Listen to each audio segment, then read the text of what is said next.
बिस्मिल्लाहिर्रहमानिर्रहीम। Second year की book का हम चैप्टर 1 कर रहे थे बेटा। आज हमारा लेक्चर नंबर 7 है। इसमें ना एक बड़ा इंपॉर्टेंट मैं आपको प्रूफ करवाऊंगा जो बोर्ड के पेपर में लॉन्ग में आता है, ठीक है ना। अब उस प्रूफ को करने से पहले ना एक कॉन्सेप्ट आपका क्लियर होना चाहिए, सैंडविच थ्योरम। ठीक है, क्या है बेटा? सैंडविच थ्योरम, या इसका एक और नाम होता है, इसको बोलते हैं, आपकी बुक में ना सैंडविच थ्योरम ही लिखा हुआ, ठीक है। SQUEE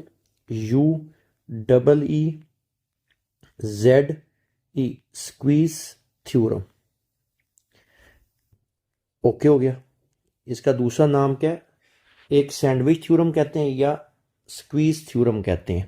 अब बेटा ये मैं आपको क्यों बताने लगा हूं, इसके बाद ना मैंने आपको एक रिजल्ट प्रूफ करवाना है जो बोर्ड के पेपर में लॉन्ग में आता है। उसको करने के लिए ना जरूरी है कि आपको पहले सैंडविच थ्योरम का कॉन्सेप्ट क्लियर होना चाहिए, ठीक है। आपके पास ना तीन फंक्शन है, इधर जरा ध्यान करना। कितने फंक्शन हैं? तीन। एक हमारे पास आ गया एफ ऑफ एक्स, ये मैंने कर्व ड्रॉ की हुई है। एक हमारे पास क्या है? एच ऑफ एक्स, ये रैंडम हमने क्या किए हैं? कर्व ड्रॉ की हुई है, ठीक है। इनके दरमियान ना एक फंक्शन है जी ऑफ एक्स, ठीक है, उसकी भी कर्व हमने ड्रॉ की हुई है। तो जरा गौर करो, सैंडविच नहीं हुआ हुआ ये जो जी ऑफ एक्स फंक्शन है, ये आपके पास क्या हुआ हुआ है? सैंडविच हुआ हुआ है किस किस के दरमियान? एच ऑफ एक्स के दरमियान और एफ ऑफ एक्स के दरमियान। ये बात समझ लगी है? क्लियर? दोबारा एक दफा सुनना है। यहां पे मैंने तीन कर्व्स ड्रा की हैं। एक बेटा किसकी है? एच ऑफ एक्स की है, एक एफ ऑफ एक्स की और जी ऑफ एक्स की है। तो अगर मैं आपसे पूछूं कि इन तीनों में कौन सी कर्व दो कर्व्स के दरमियान सैंडविच हुई हुई है, तो आपने कहना है जी ऑफ एक्स। अब सैंडविच थ्योरम कहता क्या कि अगर आप लिमिट क्या करते हो बेटा? लिमिट पुट करते हो। Let suppose limit x approaches to c f of x पे। क्लियर? और लेट सपोज इसकी लिमिट का आंसर निकलता है एल, एक स्पेशल नंबर है जी, ठीक है। इसी तरह मैं लिमिट पुट करता हूं बेटा, लिमिट एक्स अप्रोचेस सी किसके ऊपर? अब देखो एफ ऑफ एक्स के ऊपर आपने कर ली, एच ऑफ एक्स के ऊपर। और इसका भी आंसर क्या है बेटा? अगर एल आता है तो फिर जो फंक्शन जो कर्व इन दोनों कर्व्स के दरमियान सैंडविच हुई हुई है, उसका भी आंसर क्या निकलेगा बेटा? उसकी भी लिमिटिंग वैल्यू आपके पास क्या निकलेगी? Limit x approaches to c g of x, उसका भी क्या आंसर आएगा आपके पास? एल ही आएगा, जो इन दोनों कर्व्स के दरमियान सैंडविच है। तो इसको बेटा कहते हैं सैंडविच थ्योरम या स्क्वीज थ्योरम, ठीक है। अब इसका रिजल्ट मैं इस्तेमाल करूंगा कहां पे? जो अभी एक मैं थ्योरम आपको प्रूव करवाने लगूं, बड़ा ही इंपॉर्टेंट है। उसका एक एक स्टेप आपने गौर से समझना है। मैं साथ साथ आपको एक्सप्लेन करूंगा, साथ साथ उसकी डायग्राम बनाऊंगा, ठीक है बेटा। अब हम उसको प्रूव करने की तरफ चलते हैं, ठीक है। प्रूव दैट, इसमें हमने प्रूव क्या करना है? Prove that limit, prove that limit theta approaches to zero sine theta over theta, ये रिजल्ट कहता है 1 की इक्वल आता है। ओके हो गया। कैसे आता है इसका मैं प्रूफ आपको करवाने लगा हूं। और फिर एक दफा मैं बोलने लगा हूं इसके बिल्कुल एंड पे जाके, जब ये मैं थ्योरम एंड करने लगूंगा तो लास्ट एक दो स्टेप्स में जाके ना सैंडविच थ्योरम का इस्तेमाल है, तो इस वजह से सैंडविच थ्योरम मैंने आपको पहले पढ़ा दिया, ठीक है। अब हम इसको ना प्रूव करना शुरू करते हैं, ठीक है। साथ साथ मैं लिखूंगा इसका जो जो डायग्राम के साथ हमने इसका ऑपरेशन करना है ना, तो वो मैं साथ साथ लिखता भी जाता हूं, ठीक है। Let we draw a unit circle, let we draw, और इस तरह लिखूंगा कि आपको बड़े आराम से समझ लग जाएगा। Let we draw a unit circle, ठीक है बेटा। यूनिट सर्कल क्या होता है? जिसका रेडियस आपके पास क्या होगा? 1 होगा। Let we draw a unit circle having centre, having centre, वो मैंने राइट साइड पे ना थोड़ी जगह छोड़ दी, वहां पे मैं डायग्राम बनाऊंगा, ठीक है। Having centre at point, at point O, ठीक है। जो मैं लिखूंगा साथ ना मैं उसकी डायग्राम भी at point O as shown in the figure, as shown in the figure. ठीक है, अब हम क्या करते हैं बेटा, एक ना यूनिट सर्कल बनाते हैं। ठीक है, हमने कंसीडर कर लिया। और यूनिट सर्कल बेटा क्या होगा, जिसका रेडियस कितना होगा आपके पास। यूनिट सर्कल किसको कहते हैं, जिसका रेडियस आपके पास क्या होगा, 1 होगा। ठीक है, और मैं लेट कर लेता हूं बेटा, ये इसका क्या है, सेंटर है। ओके, ये इसका क्या है, सेंटर है। क्लियर यहां तक। अब आगे लिखते हैं। अब ओ ए, जरा गौर करना है, मैं थोड़ी सी लेबलिंग भी करने लगा हूं इसकी। ये एक आपके पास लाइन आ गई, ये ओ ए ओ हो गया, और ये बेटा ए आ गया आपके पास। ठीक है, एक और पॉइंट यहां पे ले लेते हैं, इसको मैं नाम देता हूं सी का। एग्री करते हो इस बात से। ठीक है, तो आपको पता है ओ ए और ओ ए जो है, ओ ए और ओ सी जो है रेडियाई ऑफ सर्कल है। ठीक है, ठीक है, सो बल्कि यूं लिख साथ मेंशन कर देते हैं, as O A and O C and O C are radii of circle. So अब देखो, अगर ओ ए और ओ सी सर्कल के रेडियस हैं, और सर्कल कौन सा है जरा याद करो, कौन सा सर्कल है बेटा, यूनिट सर्कल है। तो फिर ओ ए और ओ सी, ओ ए और ओ सी ये किसकी इक्वल होंगे, 1 के। रीजन क्या है, क्योंकि यूनिट सर्कल है। इतनी बात समझ लग गई है, क्लियर। अब हम आगे इस डायग्राम के साथ हमने क्या करना है वो भी मैं लिखता हूं, साथ साथ ड्रॉ करूंगा। Draw a tangent, draw a tangent, draw a tangent to the circle. ठीक है, टेंजेंट किसको कहते हैं, एक ऐसी लाइन जो सर्कल को टच करते हुए गुजर जाए। ठीक है, eight point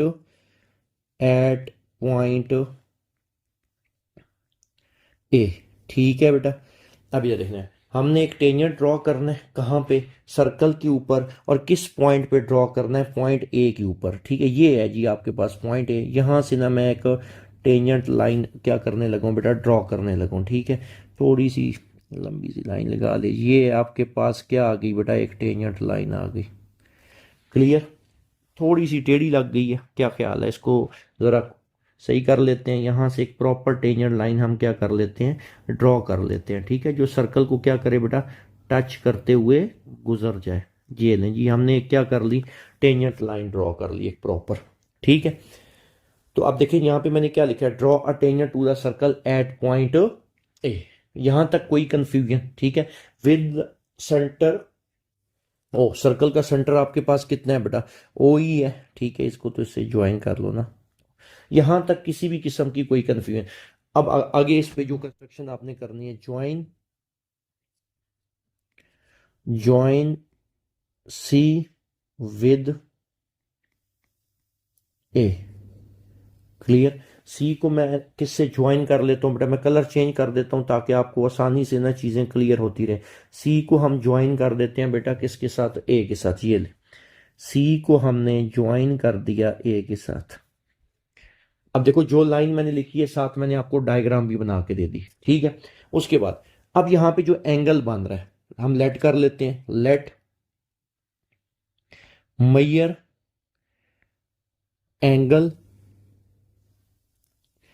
A O C equal to theta radian.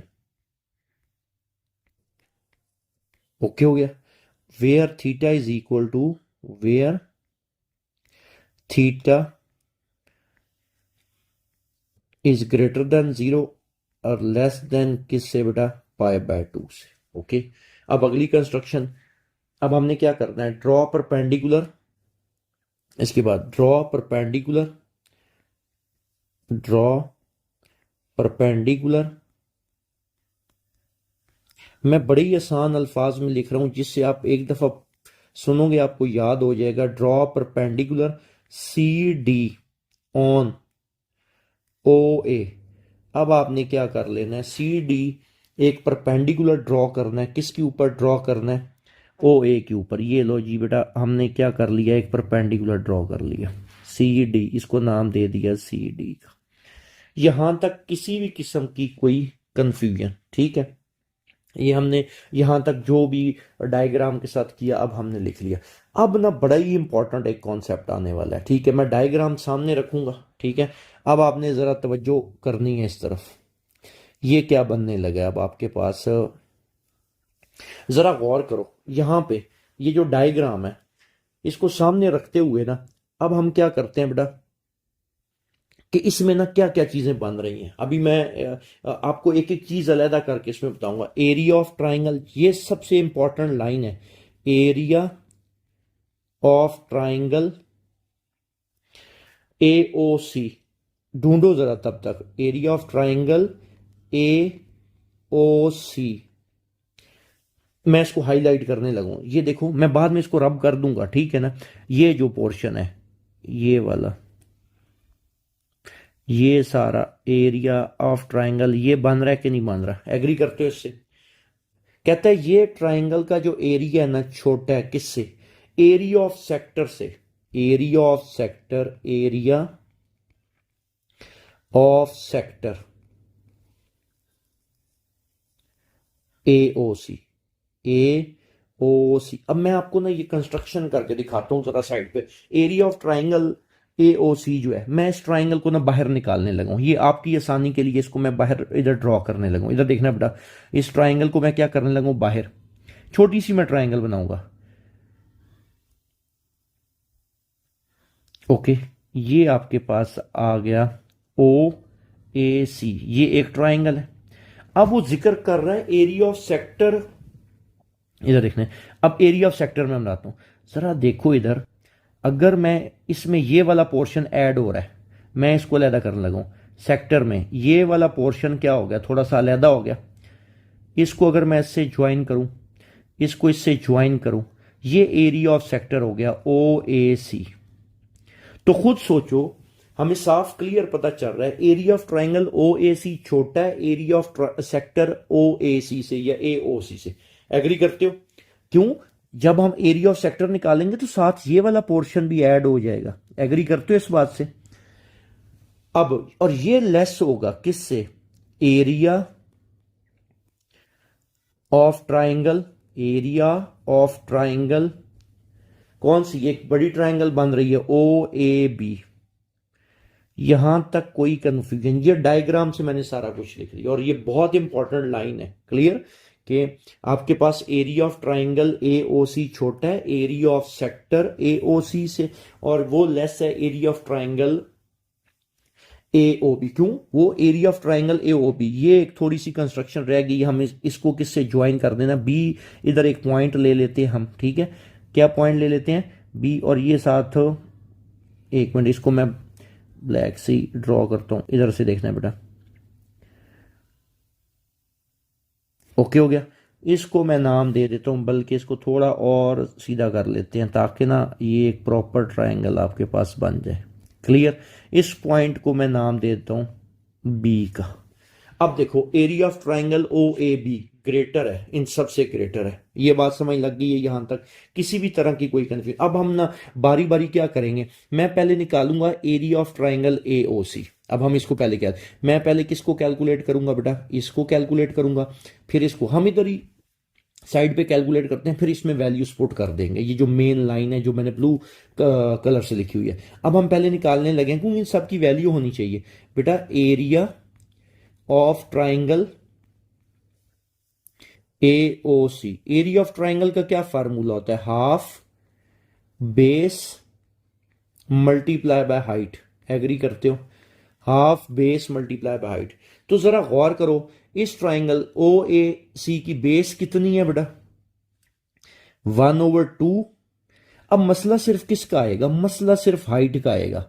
Base की तो वैल्यू आपके पास पड़ी हुई है, इधर देखो जरा, बेस आपके पास इस ट्राइंगल की कितनी है, ओ ए सी की, ये बेस है आपके पास, ये सारी क्या है, बेस आ गई। हाइट कितनी है, सी डी। अब देखो ओ ए की तो वैल्यू 1 है क्योंकि यूनिट सर्कल है, ओ ए तो 1 आ गया। मसला सी डी का, ठीक है। अब देखो मैं ऐसी कौन सी ट्रिग्नोमेट्रिक रेशियो अप्लाई करूं जिसमें मेरे पास सी डी की वैल्यू निकल आए, ठीक है। अब देखो जरा गौर करो, अगर मुझे सी डी की वैल्यू निकालनी है, इधर देखना है, मैं अभी इधर लिखने लगा हूं हाफ बेस, ये मल्टीप्लाई बाय बेस कितनी थी बेटा ओ ए, मल्टीप्लाई बाय हाइट कितनी थी आपके पास सी डी। ओ ए का तो मसला ही नहीं है, क्यों, ओ ए 1 है, सी डी की वैल्यू मेरे पास नहीं है। ऐसे ये सी डी कैसे निकलेगा, जरा देखो, अगर मैं ट्रिग्नोमेट्रिक रेशियो साइन अप्लाई करता हूं, साइन किसकी इक्वल होता है, परपेंडिकुलर, ये जो हाइट है इस ट्राइंगल की C D, perpendicular over perpendicular, ये सी डी आ गया बेटा, ओवर हाइट आ गई आपके पास, ये परपेंडिकुलर आ गया, और हाइपोटेन्यूज, साइन किसकी इक्वल होता है, परपेंडिकुलर ओवर हाइपोटेन्यूज, हाइपोटेन्यूज की वैल्यू कितनी है ओ सी, ओके। तो दिस इंप्लाइज दैट बेटा ये क्या बन जाएगा सी डी, क्योंकि मेरा कंसर्न सी डी से है, C D is equal to O C sine theta, और आपको पता है ओ सी किसकी इक्वल है, ये मैंने बताया हुआ था स्टार्ट में, 1 की इक्वल है। तो ये रिजल्ट क्या आ जाएगा, C D equal to sine theta. ये लो बेटा आपने हाइट निकाल ली जो मुझे इसमें चाहिए थी। अब इसमें हम पुट करते हैं, इधर देखना है आपने, ठीक है। Area of triangle A O C is equal to 1/2 multiply by O A, आपको पता है 1 है, यूनिट सर्कल है, multiply by C D, C D किसकी इक्वल निकला बेटा साइन थीटा, ओके। तो ये टोटल क्या बन गया, area of triangle A O C is equal to sine theta over 2। यहां तक बेटा कोई कंफ्यूजन, और ये मुझे किसके लिए चाहिए था, ये जो लिखा हुआ एरिया ऑफ ट्राइंगल एओसी। अब अगली वैल्यू हम निकालते हैं, एरिया ऑफ सेक्टर एओसी। आपने फर्स्ट ईयर एक्सरसाइज 9.1 में आई थिंक क्वेश्चन नंबर 14 है, वो आपने किया था। एरिया ऑफ सेक्टर बेटा किसकी इक्वल होता है, अब ये वाली वैल्यू हम निकालते हैं अगली, एरिया ऑफ सेक्टर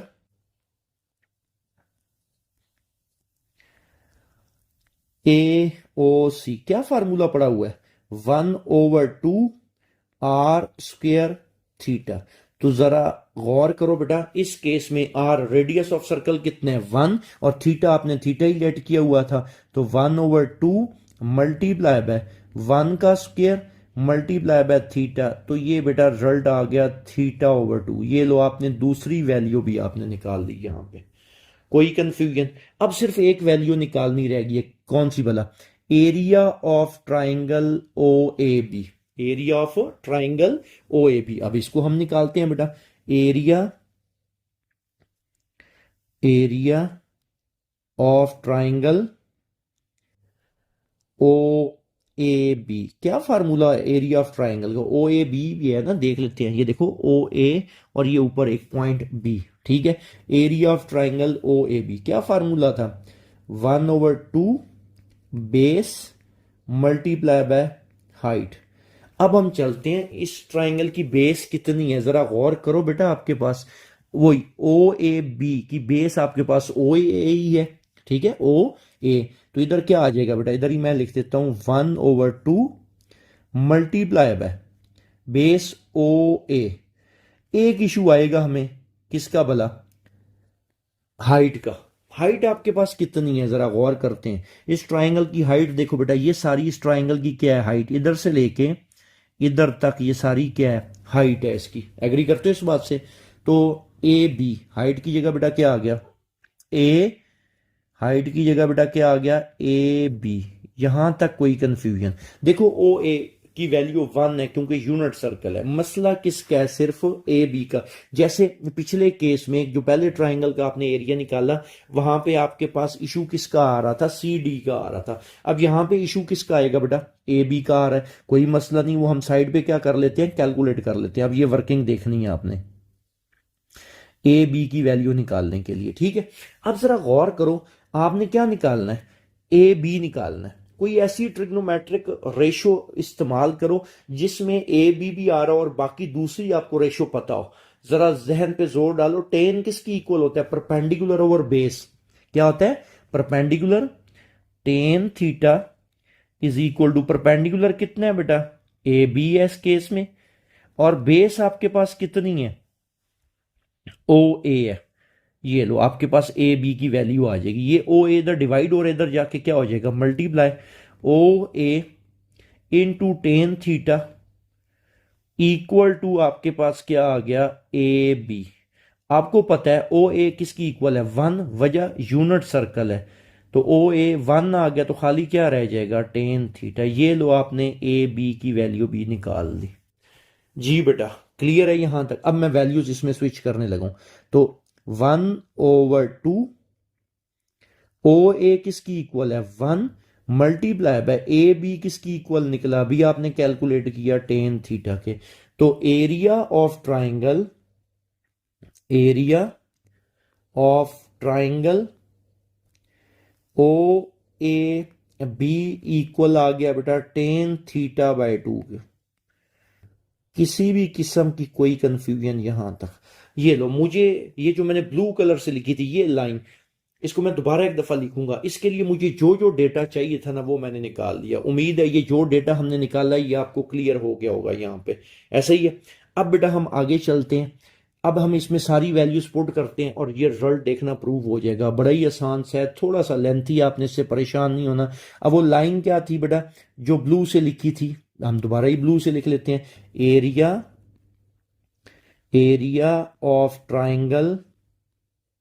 अब मैं ऊपर नहीं लेके जा रहा, वो ट्राइंगल क्या थी, A O C, A O C is less than area of sector, area of sector A O C is less than area of triangle, area of triangle. और ये जो ब्लू, एक सेकेंड मैं इसको एरिया ऑफ यूं कर लेते हैं ना, ट्राइंगल ओ ए बी। और ये जो ब्लू कलर से अभी लिखी है ये हमें कहां से पता लगी थी, जो आपने डायग्राम बनाई हुई है, ऐसे ही है। अब area of triangle A O सी कितना है, अब जरा ऊपर जाते हैं। ये देखो बेटा area of triangle A O सी किसकी इक्वल था आपके पास बेटा, sine theta by to, sine theta by to. और एरिया ऑफ सेक्टर किसकी इक्वल था, थीटा बाय टू था। एग्री करते हो। और दूसरी ट्राइंगल ए ओ बी का आपके पास एरिया कितना निकला था, टेन थीटा बाय टू। अब ये वैल्यूज इधर हम लिखने लगे हैं, ठीक है। साइन थीटा बाय टू, इधर देखना बेटा इसकी जगह क्या आ जाएगा, साइन थीटा बाय टू, ये लो, less than area of sector, area of sector कितना निकला बेटा, थीटा बाय टू, ये लो, थीटा बाय टू, ये आपके पास आ गया theta by two, less than area of triangle A O B किसकी इक्वल आया था बेटा, टेन थीटा बाय टू के। हर एक के साथ हम टू मल्टीप्लाई कर लेते हैं तो यहां पे क्या रह जाएगा बेटा, साइन थीटा, टू खत्म हो जाएगा, लेस देन थीटा, और लेस देन मैं टेन थीटा को लिख लेता हूं sine theta by to, sorry sine theta over cos theta. यहां तक किसी भी किस्म की कोई कंफ्यूजन, क्लियर। अब इसे अगला स्टेप हम करते हैं, हर एक के साथ ना मैं साइन से डिवाइड करने लगूं, हर एक को किससे डिवाइड करने लगूं, साइन थीटा से। डिवाइडिंग बाय साइन थीटा, यहां पे क्या रह जाएगा, sine theta by sine theta, ये आ जाएगा बेटा साइन थीटा ओवर क्या आ गया आपके पास, sine theta, less than theta by क्या आ जाएगा, साइन थीटा। और इसको जब मैं साइन थीटा से डिवाइड करूंगा तो यहां पे रह जाएगा बेटा क्या, खाली कॉस थीटा, ठीक है। बल्कि पूरा ही लिख देते हैं, ये ना नो आपके लिए आउट ऑफ सिलेबस हो जाए चीजें हैं। साइन थीटा ऊपर वाला एज इट इज लिखा, डिवाइडेड बाय ये कॉस थीटा, और ये साइन थीटा से डिवाइड कर लिया, ठीक है। अब बेटा यहां पे क्या क्या बच गया, यहां पे रह गया वन, यहां पे रह गया theta by sine theta, okay. और यहां पे बेटा क्या रह गया, one by cos theta, one by cos theta. Clear.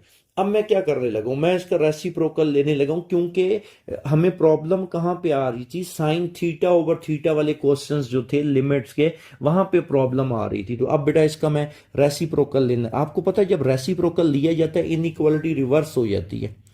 Greater than, ये क्या बन जाएगा, साइन थीटा ओवर थीटा, और ये ग्रेटर देन क्या आ गया, कॉस थीटा। ओके। अब हम लिखते हैं applying limit theta, applying limit theta approaches to zero, ऐसा ही है, applying limit theta approaches to zero. अब अगली बात बड़ी इंपॉर्टेंट है, applying limit theta approaches to zero, हर एक पे लिमिट अप्लाई करते हैं, ठीक है। हर एक पे आपने क्या करनी है बेटा, लिमिट अप्लाई करनी है। अभी देखना हमने अप्लाई करनी है लिमिट हर एक पे अलग अलग, तो ये क्या बन जाएगा, limit theta approaches to zero 1 greater than limit theta approaches to zero sine theta over theta greater than limit theta approaches to zero, और यहां पे कॉस थीटा। आप में से मुझे कोई बता सकता है, अभी तक आप ये सोच रहे होगे कि सर सैंडविच थ्योरम कहां पे इस्तेमाल हुआ। अभी देखना सैंडविच थ्योरम कहां पे इस्तेमाल हुआ है। आपने एक बात पे गौर करना है, ये देखो बेटा, ये जो वैल्यू है, ये किस किस के दरमियान सैंडविच हुई हुई है, ये इसके दरमियान और इसके दरमियान, एग्री करते हो। तो मैंने सैंडविच थ्योरम में क्या पढ़ाया था कि देखो ये sandwich sign theta over theta, ये सैंडविच हुआ हुआ 1 और कॉस थीटा वाली के दरमियान, ऐसा ही है। तो जो इसकी लिमिट आएगी, जो इसकी आपके पास लिमिट आएगी, जो इसकी लिमिट आएगी, तो सेम आपके पास लिमिट किसकी होगी, साइन थीटा ओवर थीटा वाले की भी वही लिमिट होगी। जरा गौर करो बेटा, इसका आंसर क्या आएगा, मैं तो साइड पे मेंशन करता हूं, मैं साइड पे लिखने लगा हूं, इसका इसकी लिमिट क्या निकलेगी, limit theta approaches to zero 1, तो इसका आंसर आपको पढ़ा चुका हूं 1 ही आएगा। आपने अगर पिछले लेक्चर तरतीब से सुने हैं तो। अब अगर इसकी मैं लिमिट निकालूं, तो limit theta approaches to zero cos theta, limit put करो कॉस जीरो 1, तो रिजल्ट क्या आएगा, अभी थीटा, इसमें लिमिट पुट करो थीटा की जगह जीरो कॉस जीरो, इसका भी आंसर क्या आएगा 1। तो फिर मैंने सैंडविच थ्योरम में क्या कहा था, जो इसका आंसर आएगा, जो इसका, तो दरमियान में जो सैंडविच हुआ है, फिर इसका भी आंसर बेटा क्या आएगा, वही नहीं निकलेगा। तो यही तो रिजल्ट हमने प्रूव करना था कि limit theta approaches to zero sine theta over theta equal to, फिर ये किसकी इक्वल होगा, 1 के। तो यही रिजल्ट हमने क्या करना था बेटा, प्रूव करना था। अब इस रिजल्ट को बहुत ज़्यादा मैं इस्तेमाल करूंगा। जो मैंने आपको एक्सरसाइज 1.3 का क्वेश्चन 1 के सारे पार्ट्स करवा दिए थे, क्वेश्चन नंबर 2 के सारे पार्ट्स करवा दिए थे, क्वेश्चन 3 मैंने स्टार्ट नहीं करवाया था, क्यों, उससे पहले इसका प्रूव आना चाहिए था आपको, ठीक है बेटा। तो अब इस रिजल्ट को मैं 1.3 के क्वेश्चन नंबर 3 में आगे इस्तेमाल करूंगा, और इसका प्रूव लॉन्ग में आता है, ठीक है। तो 1.3 का क्वेश्चन 3 के सारे पार्ट्स करवाने के बाद कुछ प्रूफ्स और मैं ऐड करूंगा, जो क्वेश्चन नंबर 4 में और उससे ऑनवर्ड इस्तेमाल होंगे, ठीक है बेटा। इस लेक्चर को आपने अच्छी तरह सुनना है, इसकी प्रैक्टिस कर लेनी है। इंशाल्लाह अगले लेक्चर में हम एक्सरसाइज के क्वेश्चंस करेंगे, ठीक है बेटा। अल्लाह हाफिज, थैंक यू।